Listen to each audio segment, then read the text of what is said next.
When people ask me about navigating their life after an ADHD diagnosis, I tell them it all depends on where they are in what I call the 3 phases of embracing ADHD. The first step after your diagnosis is to become aware of where it is that you struggle due to ADHD symptoms.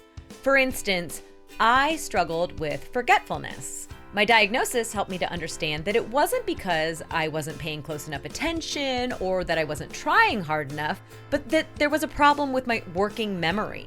Where a neurotypical person may take in information and hold it in their working memory until they decide what they're going to do with it, those of us with ADHD bring in the information to our working memory and then, maybe it falls through a trap door in the floor. Once you create an awareness around how ADHD impacts you, you can start to accept that you are going to need a little bit of support in ways that a neurotypical person might not, and you can take action to support your unique ADHD brain. And an ADHD hack? It's a type of action that you can take to help support your ADHD brain. So if you are aware of how ADHD has impacted you, you've accepted that you're going to need a little bit of support to deal with day-to-day activities, and you are ready to take action, stay tuned for 6 more ADHD life hacks for ADHD moms on today's episode of The ADHD Mompreneur.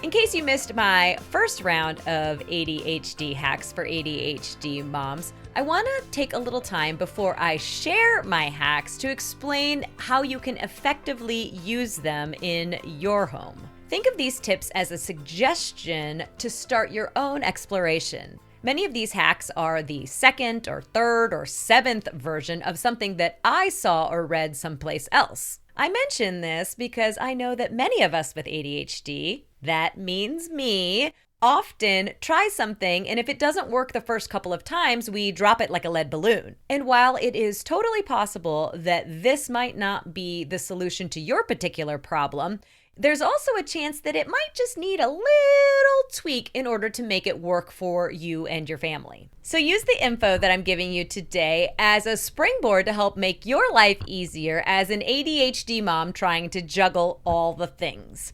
And with that said, let's dive into 6 more ADHD life hacks for ADHD moms. First, keep a box of birthday cards on hand. I am the queen of stopping by the grocery store on the way to a birthday party because I forgot to buy a gift. And I started to notice that the greeting cards that I was buying for these last-minute gifts often were about a quarter of what I was spending on the gift card. So at the beginning of last year, I went on Amazon and bought myself a big old box of birthday cards that I can keep on hand here at the house. Now, when I'm rushing out the door to a birthday party, or if I want to send my friend a birthday card, but I don't want to put the effort into going to the store and buying it, I can do it more easily and economically, and while I'm thinking about it. Next, collect all the empty hangers in your closet at the end of your hanging bar. I hate doing laundry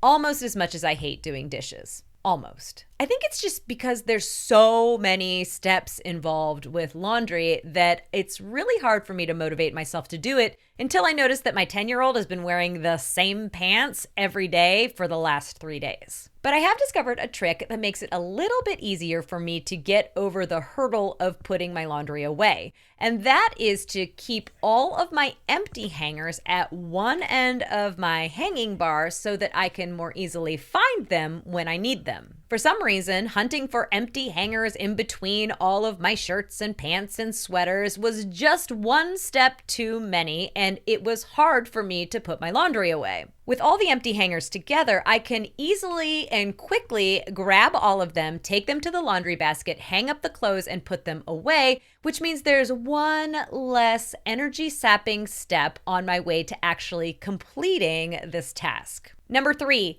keep your key fob in a pocket in your purse. I once lost the key fob to our Honda Pilot for 2 years, and literally days before we were getting ready to order a new key fob, which would have been like $300.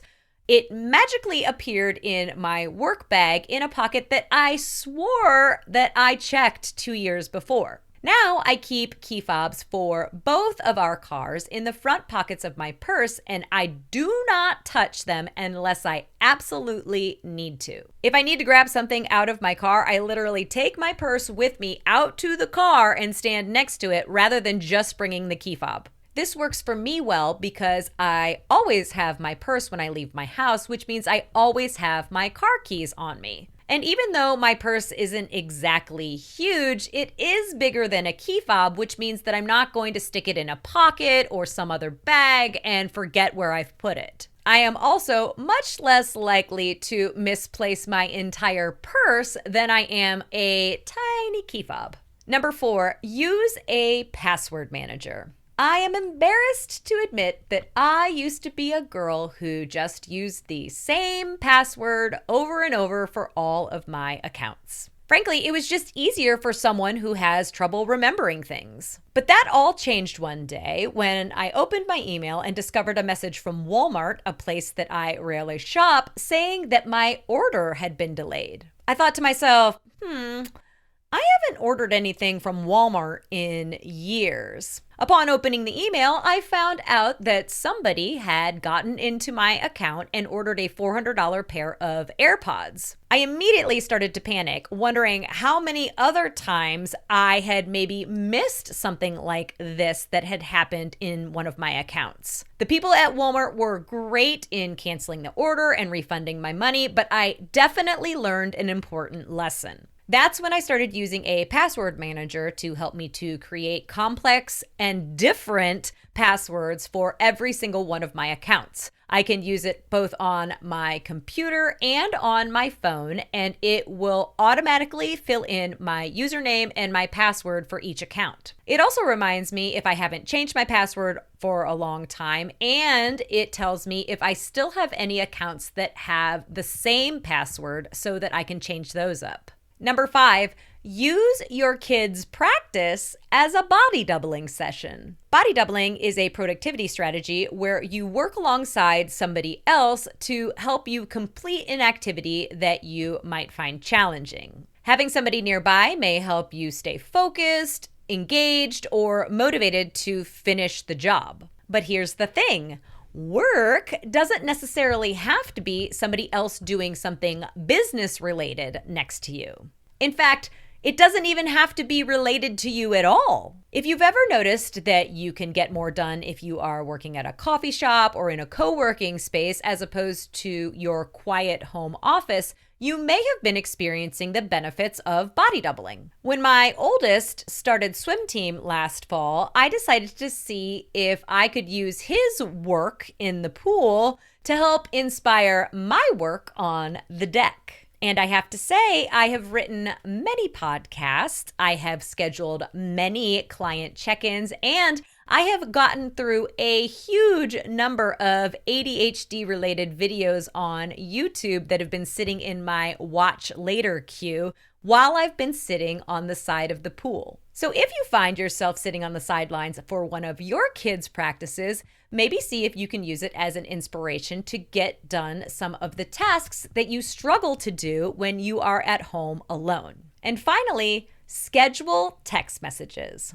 This is seriously one of my most favorite hacks, especially if you are like me and you remember that you need to reply to somebody or send somebody a text message at a wholly inappropriate hour. For me, I usually remember things at like 4:30 or 5 o'clock in the morning when I first wake up. And I'm pretty sure that nobody wants to hear from me at that hour. But rather than add text Sarah back to my ever-growing and already overwhelming to-do list, I simply write the text and schedule it to go out at a more reasonable hour. Scheduling texts is also great if you have birthday messages that you don't want to forget to send. Or I personally had a friend who was going through cancer treatment, and I sat down and scheduled messages to go out every day of her chemotherapy. And if you are currently working with me or start working with me in the future, all of those text messages that you receive, those are scheduled, because ain't nobody got time to write 300 text messages in real time every day.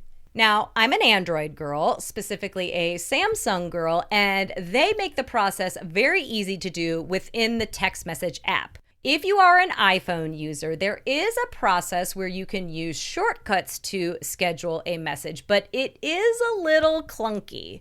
You may need to download a third-party app if you do want to use your iPhone to schedule messages.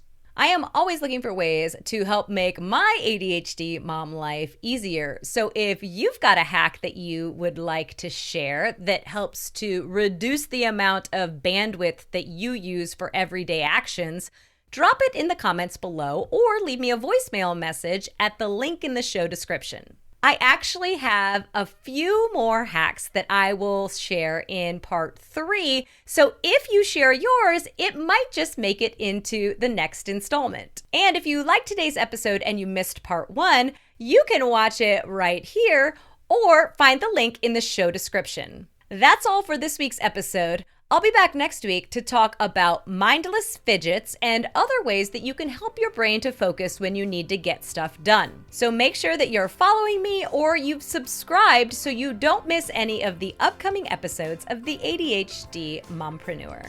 If you're a business-owning mom with ADHD, you're going to need to grab my free, customizable essential checklists for ADHD mompreneurs by visiting bit.ly/checklists for ADHD mompreneurs or by following the link in the episode description. Do it now, before you forget. Until next time.